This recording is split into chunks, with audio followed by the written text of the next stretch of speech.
What I'm recommending is the theme of this conference is leadership.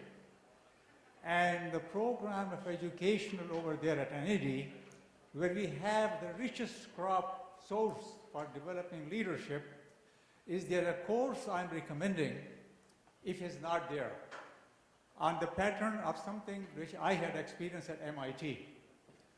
That engineers are the wonderful, coming with a wonderful training and background, but to get them well-rounded leaders and to become the leaders in society as engineers as they progress.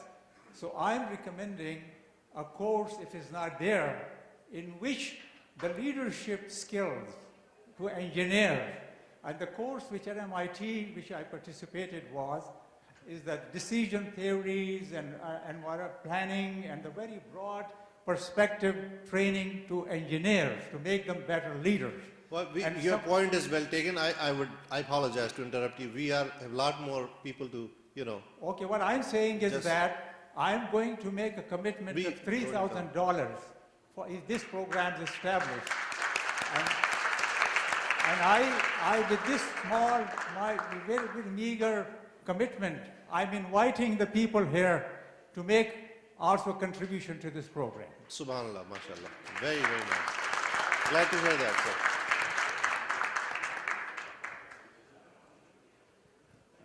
My name is Badr Khan. I'm 1961 mechanical and electrical graduate. This idea of uniting all the alumni is very good.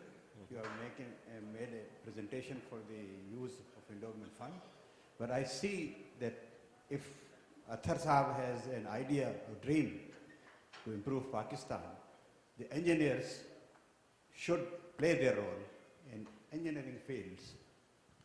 And I think in that discussion also, what engineers can do was missed out completely.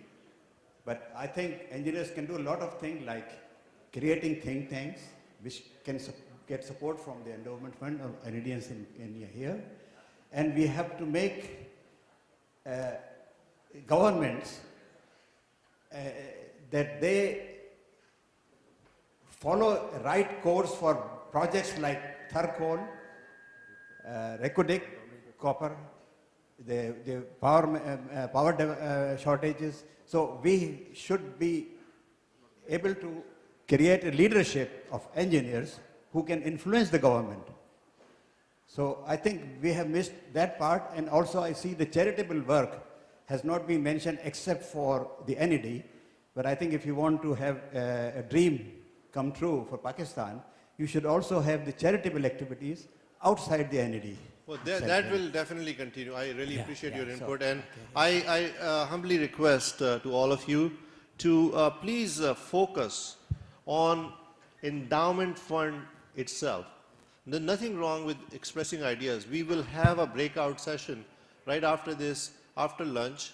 We will sit down, and if you have more ideas, please come to that session, and we can spend entire afternoon discussing it. Here, please keep focus on the endowment fund. Okay, I hope you'll give me a few minutes. Yeah, go ahead, please. Dr. Mohiuddin Saab, yeah. I was senior professor there, and I was president of NED Teachers Association, member of Academic Council, so I don't know if Javed Aziz Saab, etc. know me well enough. Yeah, what you are doing is fine. Yeah, I'll give you 10 out of 10 as a teacher. But what I want to point out, that the basic flaw which I found when I was revising the courses, updating the courses, I was given the task by the Vice Chancellor to update undergraduate courses and graduate courses. So I looked at Loughborough University, England, and various US institutes. And I was surprised that the high school education or middle school education was not geared in unison with NED education. So it's very artificial, all those subjects which are being taught. So there's a need to overhaul our primary education, middle school education, high school education, so that the engineers produced are a reflection of their culture, their religion, and the technology level locally. It's not good enough just copying from MIT or Imperial College. I was at Imperial College, but those courses are for the local students, local industries. Our industries are different, our demands, students' demands are different. So we can easily save 1 year of school education without any disturbance, and we can improve that, and we can save 1 year of college education. So 2 years saving of each of us would mean a lot on a national basis, not just for NED, but for Lahore, Peshawar. Thank you, Dr. Thank Saab. you, Dr. Saab. Thank you very much. Can we please just, no, not, short, we are not here to solve all of NED's problems. NED has, or Pakistan's problems. Let's try and focus, let's take one thing at a time. Right now, let's talk about the endowment. Let's focus on endowment, please. Well, the point Tanveer is trying to make is that we are trying to, put a bandwagon together over here. And that bandwagon, when it's ready, I assure you, a lot of people will jump on it, and we will have a beautiful journey. And we can all solve all kinds of problems. Ideas we did discuss the curriculum revisions and faculty enrichment. All those things are part of having this endowment fund. How do we get there? How do we invest our money? How do we, all of us over here, it's like a microcosm of alumni. There are 5,000 alumni. We have to be ambassadors to go out and spread the word, spread the message. Every person has to bring in 10, 15 various alumni into this loop. And that's when only we can have some kind of a difference. Go ahead. Hassan Ashmi, graduate of 2010. My question is, how do you guarantee us that whatever we contribute to the funds that you are collecting will be used for the purpose for which we will pay? मैं इसकी छोटी सी मिसाल ये दूंगा कि जो scholarship के बारे में आप लोगों ने बात की, एनडी के अंदर स्कॉलरशिप डिस्पैच करने का जो प्रोसेस वो है ये है कि आप कोई भी जाके डीसी ऑफिस से एक एफिडेविट भरवा लें और उसके अंदर आप अपनी income whatever you want to show 10,000, 15,000 या 2,000 and on the basis of that they pay you. और उसके पेरेंट्स हालांकि कोका कोला के मैनेजर और बड़ी बड़ी सोर्सेज पे लगे. तो आप मुझे ये बताइए कि आप मुझे ये गारंटी कैसे देंगे कि आप जो जिस चीज़ के लिए पैसे कलेक्ट कर रहे हैं वो पर्पस सर्व होगा, जबकि क्लास के अंदर मेरी क्लास के अंदर एक बच्ची कोने में बैठी हुई रोती थी अपने आंसू से कि वो अपने कॉलेज के पैसे नहीं पे कर सकती. No, absolutely. फिर स्टूडेंट्स मिलके देखें, as कंट्रीब्यूट करके फिर हमने उनको पे किया. Absolutely. I mean, this और problem. यहाँ पे मौजूद है, सरस्वती साहब यहाँ पे मौजूद आएंगे और शायद ये बात जानते हो. ये सिविल डिपार्टमेंट के अंदर बेस्ट 2010 के अंदर ये हुआ था. No, we fully acknowledge. I mean, this is the reflection of the kind of mindset we have in that country. And just...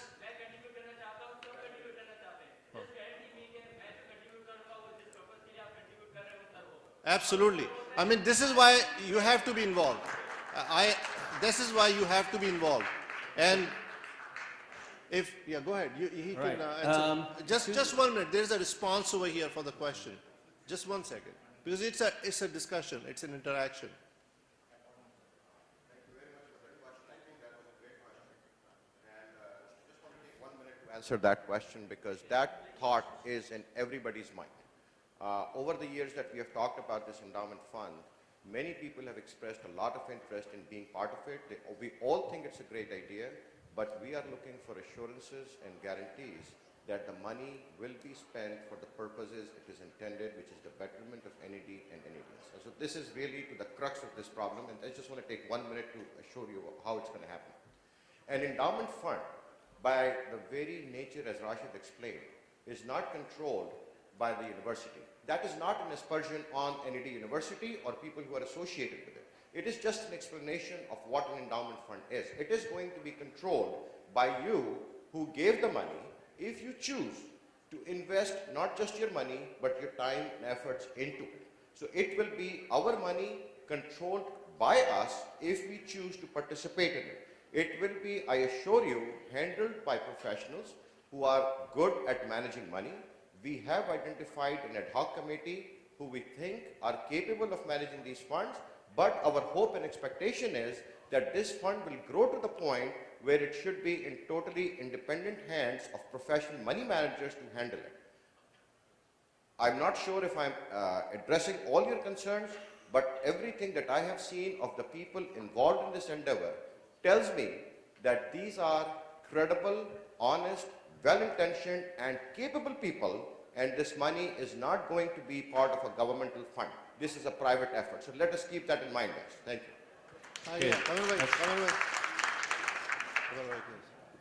Excuse me. My name is Abdul Muqtadir, and I am a graduate of 1970 civil engineering.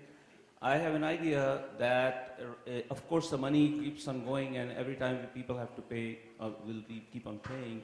But why don't we do something that will become perpetual rather than sporadic money coming and then we are still waiting for next load of money coming.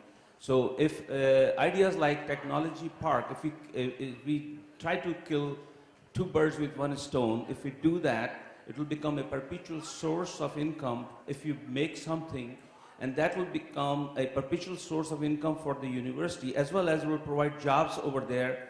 And this will keep on funds coming, like you used to do in the old days, build a mosque and there are some stores around the mosque that will develop the rents that will pay for the mosque rather than waiting for the mosque. That is exactly the idea, investment of the money.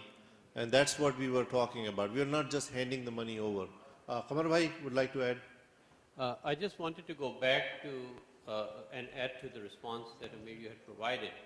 I think what the young man had pointed out, that has been definitely on my mind too. I have similar experiences where in my days people used to come in on a Honda 175 and they were getting all kinds of full tuition fee is waived. So that definitely is one of the things, and that is something we are very concerned about, and we want transparency. We have talked to NAD administration as well. We will install measures to make sure that things are done in that way. Scholarship is just one part of potential things that the endowment fund can do. We can be doing a lot of things that would be in kind, for example. Certain programs that we can initiate and we can follow through. So that is just a small part, and we will take care of it.